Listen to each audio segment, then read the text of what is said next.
السلام علیکم دوستو، میں ہوں محمد خورشید خان۔ آپ کے لیے ایک اور نیا ویڈیو لے کر حاضر ہوا ہوں UGC نیٹ کے لیے، جس کا عنوان ہے کسان۔ یہ ایک مشہور نظم ہے جو جوش ملی آبادی کی لکھی ہوئی ہے۔ ہمارے نیٹ کے نئے سلیبس میں کسان بھی ہے، جنگل کی شہزادی بھی ہے اور شکست زندہ کا خواب، یہ تین نظمیں جو جوش ملی آبادی کی ہیں یہ ہمارے کورس میں شامل ہیں۔ لیکن اس کے علاوہ بھی جوش ملی آبادی نے مشہور نظمیں لکھی ہیں، بدلی کا چاند لکھی ہے، البیلی صبح ہے، نظام نو ہے اور پروگرام ہے اور مولوی، یہ آپ کی بہت مشہور نظمیں ہیں۔ شکست زندہ کا خواب، اس میں آپ نے اہل وطن کو آزادی کی خوشخبری دی ہے۔ شکست زندہ کا خواب میں کیا دیا ہے انہوں نے کہ اہل وطن کو آزادی کی خوشخبری دی ہے۔ وہ انقلابی شاعر ہیں اور وطن پرست ہیں، انہوں نے آزادی پر بہت ساری نظمیں لکھی ہیں۔ دوستو، آپ نے ہمارا چینل سبسکرائب کیا، اس کے لیے ہم آپ کے شکر گزار ہیں۔ اگر آپ نے ابھی تک چینل سبسکرائب نہیں کیا ہے تو اسی وقت ہی سبسکرائب کر لیجئے گا، کیونکہ ہم نئے سلیبس کے مطابق ہی آپ کو ویڈیو اپلوڈ کر رہے ہیں۔ آپ اپنی تیاری میں مشغول رہیے گا، جیسے جیسے موقع مل رہا ہے ہم بہت تیزی سے آپ کے لیے ویڈیو لے کر حاضر ہو رہے ہیں۔ تو آئیے سب سے پہلے جان لیں کہ شبیر حسن کا تعارف، کہ شبیر حسن خان جوش ملی آبادی کا شمار اہم ترقی پسند شاعروں میں ہوتا ہے۔ شروع میں ان کو شاعر فطرت کہا جاتا تھا، لیکن بعد میں انہیں شاعر شباب اور پھر شاعر انقلاب کہا جانے لگا۔ یہ تینوں خصوصیات ان کے اندر موجود ہیں کہ شاعر انقلاب اور شاعر شباب اور شاعر فطرت کس کو کہا جاتا ہے، تو ہمیں یاد رکھنا ہوگا کہ شبیر حسن خان جوش ملی آبادی کو کہا جاتا ہے۔ ان کی تینوں قسم کی شاعری نے اپنے دور میں انہیں بڑی مقبولیت عطا کی۔ جوش کی یہ انفرادیت ہے کہ وہ اپنے ہم عصر شاعروں کے درمیان سب سے زیادہ مقبول ہوئے۔ شبیر حسن، آپ کا پورا نام کیا ہے؟ شبیر حسن خان۔ جوش ملی آبادی کی پیدائش 1898 میں ملی آباد ایک قصبہ ہے لکھنؤ کے پاس، وہاں آپ کی ہوئی۔ جوش کے والد کا نام شبیر احمد خان اور دادا کا نام محمد احمد خان اور آپ کے پردادا کا نام فقیر محمد گویا تھا۔ یعنی کہ آپ کی یہ چاروں پشتیں جو تھی شاعری سے بھری ہوئی تھی اور ورثے میں آپ کو شاعری ملی۔ آپ کے پردادا فقیر محمد گویا جو تھے وہ ناسک کے شاگرد تھے، یہ آپ کو یاد رکھنا ہوگا۔ ان کے والد اور دادا یعنی شبیر حسن کے والد اور دادا دونوں ہی صاحب دیوان، شاعر اور بڑے رئیس لوگوں میں شمار کیے جاتے تھے، لیکن ان کے پردادا فقیر محمد گویا کا شمار اپنے دور کے اہم شاعروں اور عالموں میں ہوتا تھا۔ انہیں جسام الدولہ، خان بہادر اور تہور جنگ کے خطابات سے بھی نوازا گیا۔ کس کو؟ ان کے پردادا فقیر محمد گویا کو۔ شاعری میں یہ ناسک کے شاگرد تھے۔ کون تھے؟ فقیر محمد گویا۔ انہوں نے فارسی کی مشہور کتاب انور سہیلی کا اردو ترجمہ بستان حکمت کے نام سے کیا تھا۔ ان کی اس کتاب کو بڑی شہرت ہوئی۔ یہ کہا جاتا ہے کہ گویا نے اپنے دسہری آم کے ایک باغ کی سینچائی دودھ سے کروائی تھی۔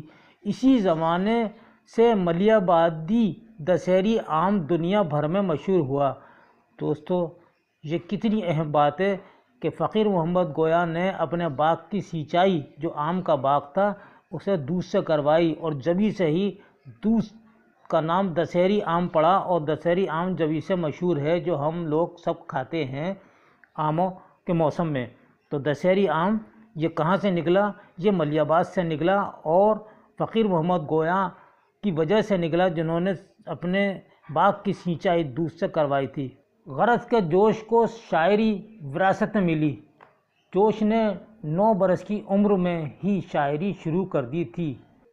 ابتدائی تعلیم تو جبراً انہوں نے گھر پر ہی حاصل کی، لیکن پھر لکھنؤ، سیتاپور، آگرہ اور علی گڑھ سے جدید علوم حاصل کیے۔ ان جگہوں پر انہیں الگ الگ قسم کے ماحول سے سابقہ پڑا، جن کے گہرے اثرات ان کی زندگی پر پڑے۔ انہوں نے اپنی خود نوشت یادوں کی بارات میں ان سب کا تفصیل سے ذکر کیا ہے۔ یادوں کی بارات ان کی بہت مشہور تصنیف ہے جو اپنی خود نوشت آپ نے لکھی تھی، یادوں کی بارات۔ سوال اکثر آتا ہے کہ یادوں کی بارات کا مصنف کون ہے، تو جوش ملیح آبادی ہے، اور اس کا موضوع کیا ہے؟ خود نوشت۔ یہ جوش کی خود نوشت ہے۔ جوش نے بعد میں حیدرآباد میں ملازمت کر لی۔ اپنے آزاد سیاسی نظریے کی وجہ سے انہیں 1934 میں حیدرآباد سے بھی نکلنا پڑا۔ تھوڑے دنوں تک دلی میں رہے، پھر بمبئی چلے گئے اور فلمی دنیا سے وابستہ ہو گئے اور کچھ فلم کی کہانیاں اور گیت بھی لکھے۔ اس کے بعد حکومت ہند کے اردو رسالہ ماہنامہ، جو بہت ہی مشہور اور مقبول ہے، آج بھی نکلتا ہے، اس کے مدیر ہو گئے۔ آزادی کے بعد 1956 میں پاکستان چلے گئے اور وہیں 1982 میں جوش ملیح آبادی کا انتقال ہوا۔ دوستو، جوش کا سب سے پہلا شعری مجموعہ ہے روح ادب کے نام سے، شائع ہوا 1921 میں۔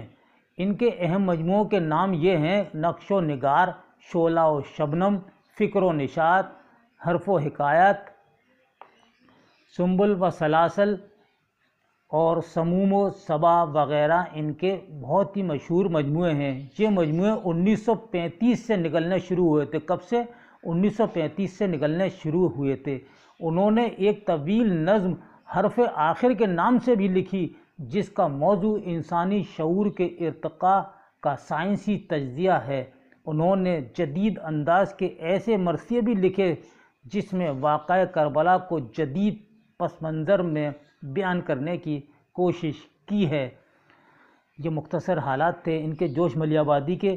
لیجیے اب نظم کسان جو ہمارے سلیبس میں ہے نیٹ والے میں، تو اس کا ہم خلاصہ آپ کو بتاتے ہیں کہ نظم کسان جوش کی ترقی پسند فکر انتہا پر دکھائی دیتی ہے۔ اس نظم کے ذریعے انہوں نے سرمایہ داری کے خلاف بڑی شدت کے ساتھ آواز بلند کی ہے۔ وہ اس بات سے اچھی طرح واقف ہیں کہ سرمایہ داری کا شکنجہ سماج کے نچلے طبقوں پر مسلسل کستا جا رہا ہے، جس کی بنا پر معاشرے میں بد امنی، انتشار اور بکھراؤ کی کیفیت جا بجا دیکھنے کو مل رہی ہے۔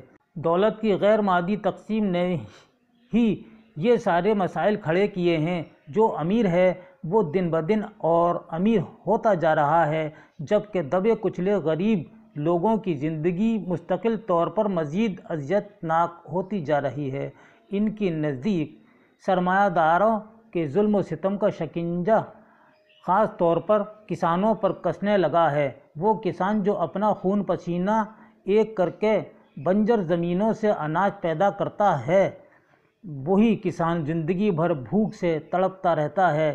اس کے بچے فاقے کی اذیتیں مسلسل برداشت کرتے ہیں۔ اس کی بیوی اپنی ساری خواہشوں کا گلا گھونٹ کر وقت سے پہلے ہی مفلسی کی عبرت ناک تصویر بن جاتی ہے۔ جوش نے اس پورے مناظر نامے کو بڑی شدت کے ساتھ نظم میں اجاگر کیا ہے اور نظم کے آخر میں جاگیردارانہ نظام کے خلاف سخت آواز اٹھائی ہے۔ وہ بڑے کٹر لہجے میں سرمایہ داروں کو تنبیہ کرنے سے بھی نہیں چوکتے۔ جوش کو الفاظ کے استعمال میں غیر معمولی قدرت حاصل تھی، لیکن یہ دیکھ کر سخت حیرت ہوتی ہے کہ انہوں نے پوری نظم میں لفظ کسان کہیں استعمال نہیں کیا ہے۔ لفظ کسان جو، یہ بات غور کرنے والی ہے کہ جوش نے پوری نظم کا لکھ دی اور عنوان بھی کسان رکھا، لیکن کہیں بھی اس نظم میں کسان لفظ استعمال نہیں کیا ہے، بلکہ متبادل کے طور پر دہقاں اور کاشتکار جیسے الفاظ کا استعمال کرتے ہیں، جبکہ نظم کا عنوان انہوں نے کسان رکھا ہے۔ غور کریں تو اندازہ ہوگا کہ جوش نے دراصل ترقی پسند شاعروں کی اس روایت کو آگے بڑھایا ہے، جس میں شعراء عوام کے جذبات اور احساسات کو پیش کرنے کا دعویٰ کرتے ہیں۔ اسی لحاظ سے عنوان کے انتخاب میں تھوڑی سہل پسندی کا مظاہرہ کرتے ہیں، جبکہ فن پارے میں پیشکش کی سطح پر عوام کے جذبات کا خیال نہیں رکھا جاتا۔ بہرحال نظم کسان ایک کامیاب نظم ہے اور جوش کی مشہور نظموں میں اس کا شمار کیا جاتا ہے۔ دوستو یہ تھا ہمارا آج کا سبق، آج کا ویڈیو کسان نظم کا خلاصہ، جو جوش ملیح آبادی کی لکھی ہوئی بہت مشہور نظم ہے، اور ہم نے جوش کے بارے میں بھی آپ کو بتا دیا۔ اور اس کے ساتھ ہی اپنے بھائی محمد خورشید خان کو اگلے ویڈیو تک کے لیے اجازت دیجیے۔ اللہ حافظ۔